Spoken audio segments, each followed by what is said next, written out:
My name is Laura Kamoie, and I'm a former professor at the United States Naval Academy, and now I'm a full-time novelist writing under the name Laura Kaye. Before I was a full-time novelist, I was an associate professor of history at the United States Naval Academy. My area of expertise was early American history. I had published one historical monograph that was based on my dissertation, and I was in the middle of working on a new research project when my fiction career really took off. Well, I have kind of a strange story about how I became a novelist. I was always a big reader and I wrote a lot as a younger person, but in 2008, I had a traumatic brain injury. And as a result of that, as I healed, I had this new creative interest, and writing a novel was one of the things that I started doing. There's a lot of what I do now that's related to my history background. Certainly in terms of the writing that I do, in terms of the research that my books now require, in terms of the discipline that it takes to sit down and write every day. Those were all things that I learned through my training as an historian. I write every day. I try to write 2,000 to 3,000 words a day is my goal. And if I do that, I know approximately how long it should take me to write novels of different lengths. So if I can hit 3,000 words a day for 5 days, that means I should be able to hit a 90,000 to 100,000 word novel in about 6 to 8 weeks. When I was a graduate student at the College of William and Mary, I had an apprenticeship in historical archaeology with the Colonial Williamsburg Foundation. And one of the things that archaeological training does is it teaches you how to look at the past in a different way, and it teaches you how to use sources imaginatively, because the record is different from the documentary record. And so that has definitely informed my writing, because it is something that is based on imagination in a different kind of a way than documentary research. It's really important to love what you do. And I mean that in a couple of different ways. I think it's really important to love the topic that you might choose for your dissertation, because you're going to live with that topic, not just for however many years it takes to research and write the dissertation, but in the process of turning that dissertation into a book, you're going to continue to live with it and hopefully to love it.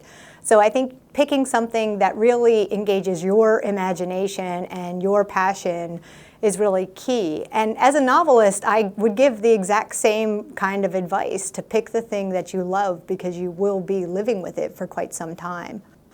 And that also goes to careers as well. I mean, the traditional path within the history profession is to get your doctoral degree and then to go to the AHA and interview for faculty positions and go on through the career path for the professors. But there are a lot of things that one can do with a history degree that could equally engage your passion and your imagination, and learning what the variety of those paths are that are available, I think, is really important for today's graduate students, because there are only so many jobs as professors available, but there are quite a few different kinds of jobs for which history backgrounds are very useful.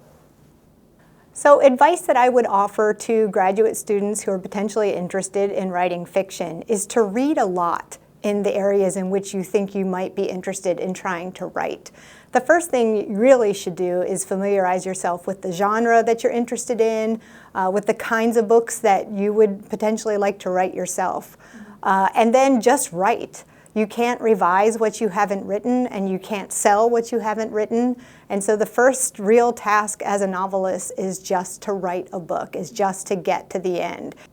The factors that make my particular career outside of the academy as a novelist attractive are that mostly I get to set my own schedule and my own agenda. I am essentially running a one-person small business as a novelist, and so I get to be in control of all aspects of that. I get to control the rate of productivity of my books. I get to control the degree with which my business grows, and so forth. And I find that very invigorating and something very different from my experience as a professor, where it's sort of the tenure process controls a lot about your career. The obligations for writing and service and teaching that control a lot about your career. So it's similar work in some ways, but it's a different source of control, and I enjoy that a lot. So one difference between what I do now as a novelist and what I did before as an historian has to do with who my books are aimed at and the way in which I engage with my readership. So as an historian, my books were largely aimed at other historians. Certainly, the university press did distribute those books to some bookstores, but largely those books were either for other historians or they were for possible assignment in classes. And there wasn't a lot of engagement with my readers beyond, possible discussions with students or occasional questions you might get about your research via email. But now in what I do as a novelist, and I write in both the romance genre and I also write historical fiction, there's a lot of engagement with the broader public and with a broad readership.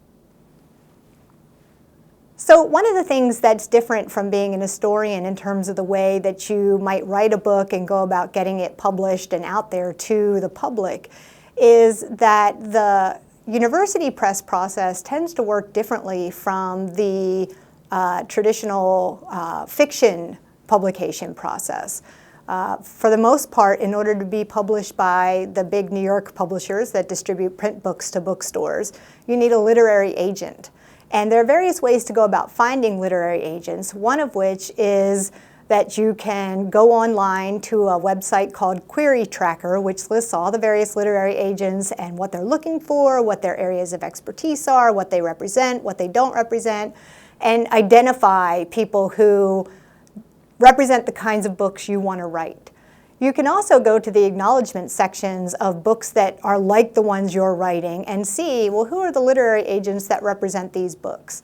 But for the most part, to get a New York publisher to publish and distribute your book, you need a literary agent. And that's not something that we're at all trained to be able to do or to know to do as historians, because the process of submitting to university presses tends to work differently. That's something that authors can do themselves as historians. So that's a little bit of a different scenario to be aware of if you're interested in writing fiction. There are other opportunities to be published that don't require a literary agent. There are smaller boutique publishers that sometimes accept what they call unagented submissions.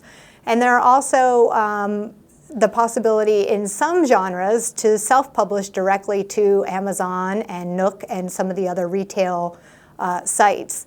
So it depends a lot on what you're writing, which is the best way to go, which is the way that's going to give you the best opportunity to become published. And that's going to take some research into your genre and the kind of thing that you're writing to know which is the best way to go. So the advice that I might offer graduate students who are interested in writing books, novels in particular, is to read widely, to live interesting lives, to have interesting experiences, because those are the experiences that you could bring into the lives of your characters and the plots of your books. To read about things that interest you, because from those you may find really interesting historical characters or other kinds of situations that you could spring a really interesting novel out of.